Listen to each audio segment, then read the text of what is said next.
जय श्री कृष्णा। आज हम कार्तिक मास के द्वितीय दिवस में गुणवती की कथा का श्रवण करेंगे।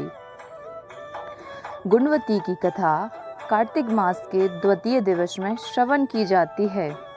श्री कृष्ण भगवान बोले, हे प्रिय, जब गुणवती ने राक्षस द्वारा अपने पिता और अपने पति का मरना सुना तो वह बहुत दुखित हुई और रुदन करने लगी। हे स्वामी, हे पिता, आप मुझे छोड़कर कहाँ चले गए? मैं आपके बिना क्या करूं? अब मेरे भोजन, मेरे वस्त्र का प्रबंध कौन करेगा? अब मैं किसकी शरण में जाऊं? मैं विधवा हो गई। विधाता का मेरे ऊपर कोप हुआ, मैं कैसे जीऊं? श्री कृष्ण जी बोले, कुकरी के समान विलाप करती हुई, हवा से हिलते हुए केले के पत्ते की तरह कांपती हुई वह पृथ्वी पर गिर पड़ी।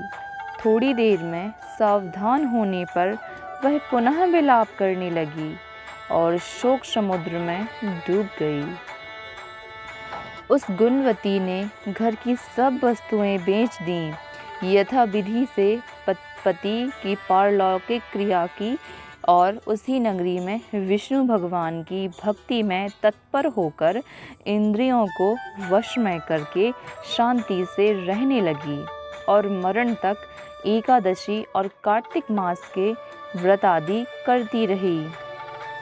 हे प्रिय, यह दोनों व्रत मुझे अत्यंत प्यारे हैं, जिसके करने से भोग और मोक्ष की प्राप्ति होती है, पुत्र और संपत्ति मिलती है। कार्तिक की तुला राशि पर सूर्य निकलने पर महापापी जो भी प्रातःकाल स्नान करते हैं वे भी मुक्त हो जाते हैं, मुक्ति को प्राप्त कर लेते हैं। जो मनुष्य स्नान, जागरण, दीपदान और तुलसी का पालन करते हैं वे विष्णु के रूप हैं। विष्णु भगवान के मंदिर में झाड़ना, सतिया काटना तथा विष्णु भगवान की पूजा आदि का कार्य जो भी मनुष्य करते हैं वह जीवन मरण से के जंजाल से मुक्त हो जाते हैं। इस प्रकार वह गुणवती हर एक वर्ष कार्तिक महीने में व्रत और भगवान विष्णु नारायण जी का नित्य पूजन किया करती थी। एक समय वृद्धावस्था के कारण दुर्बल होने से, रोग और ज्वर से पीड़ित होने पर भी गंगा स्नान को चली गई। ज्यों ही पानी में उतरी, जाड़ी के मारे कांपने लगी।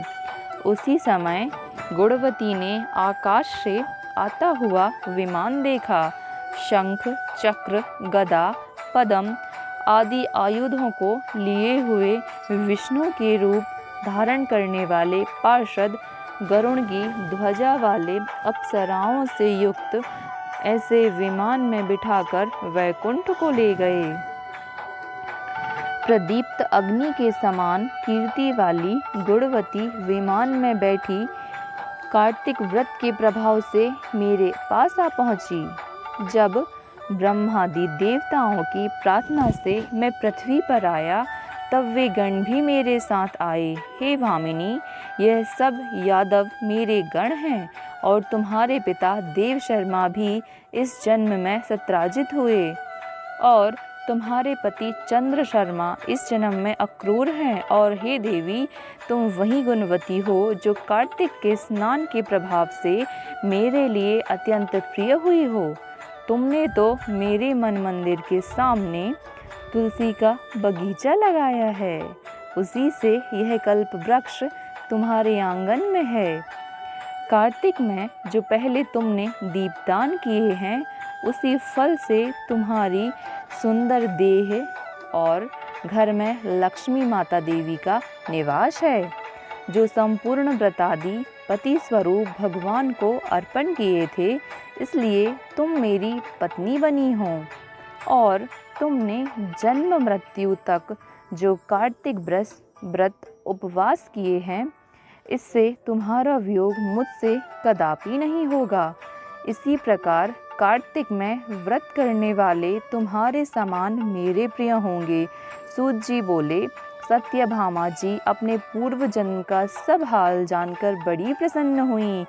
भगवान श्री कृष्ण ने जैसी कृपा गुणवती पर करी, भगवान श्री कृष्ण गुणवती के व्रत, कार्तिक मास स्नान एवं पूजन अर्चन से जिस प्रकार प्रसन्न हुए, उसी प्रकार भगवान श्री कृष्ण प्रत्येक कार्तिक स्नान एवं कथा श्रवण करने वाले व्रती पर प्रसन्न हों।